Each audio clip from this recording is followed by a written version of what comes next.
কে suggestion দেয় তুমি আরেকজনের সাথে পরকীয়া করো, মানে মিলেমিশে করো, করে দেখো তোমার মানে কি হয়, তোমার মা ডাক স্বাদ মিটে। ওয়ালাইকুম, সবাই কেমন আছেন? আশা করি ভালো আছেন।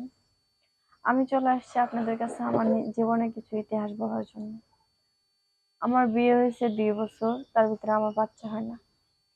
তো বাচ্চা হয় না যেহেতু, মানে বিয়ের পর থেকে, বিয়ের দিন রাতের থেকে স্বামী অনেক খেলতে পারে, অনেক কাজ অনেক মানে অনেক সুখ দিতে পারে, মানে তার পানিও পড়ে, আমার পানিও পড়ে, কিন্তু আমার বাচ্চা হয় না।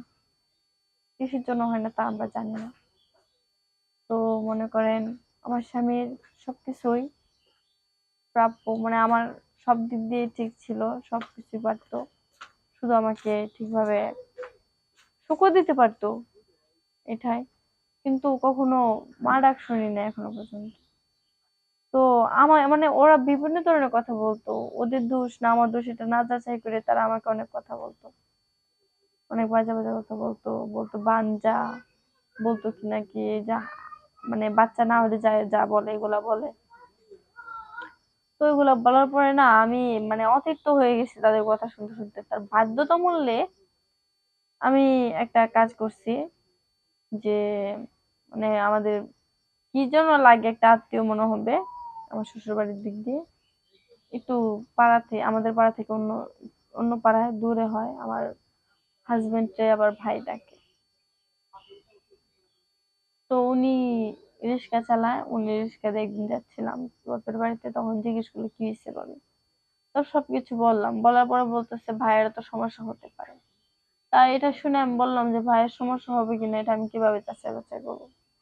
তারপর আমাকে এই কথাটা বলছে যে দেখো, তুমি তো যাচাই বাছাই করতে পারছো না, ডাক্তার দেখাও। ডাক্তার তো দেখাইছে অনেকদিন, ডাক্তার তো কিছু বললো না, সমস্যা নাই। তো যে কোনো একজনের হলে তো সমস্যা আছে। তারপর আমাকে আমার ওই ভাই আমাকে সাজেশন দেয় তুমি আরেকজনের সাথে পরকীয়া করো, মানে মিলেমিশে করো, করে দেখো তোমার মানে কি হয়, তোমার মা ডাক স্বাদ মিটে কিনা। আমি এটা ভাইবে আমি আবার এটাই বলে বসলাম যে দেখেন আমার আর অন্য কেউ লাগবে না, আপনার হলেই চলবে, চলেন আমরা দুজন মিলে একটু করি। তার বলে লোকে রিস্কা দিয়ে আমরা একটু ধানের গদি করে গেছি। যার পরে দেখি গদি করে খালি আছে, তখন আমরা গদি করে ঢুকে যাই। ঢুকে যাওয়ার পরে আমি আমার হাজবেন্ডের গলাটা, মানে যেরকম দেখলাম উনি গলাটা আসলে এরকম না, অনেকটাই অন্যরকম, মানে দেখতেও যেরকম সুন্দর, মানে মোটা কাটা, একবার লম্বা, যেটা দেখে আমার ফিল চলে আসছে। এবং তাড়াতাড়ি আমাকে দেন, এরকম দাঁড়িয়ে আছেন কেন, আপনার জিনিসটা তাড়াতাড়ি আমার ভিতরে প্রবেশ করান। তারপর সে চুপ করে আমার কাছে গিয়ে কিছুক্ষণ পর্যন্ত তার মানে পুরো শরীরে আমার আদর দিল। দেওয়ার পরে তারপর তার জিনিসটা আস্তে করে আমার ভিতরে প্রবেশ করায়। তো আমি দেখলাম অনেক সুখ পাইছি।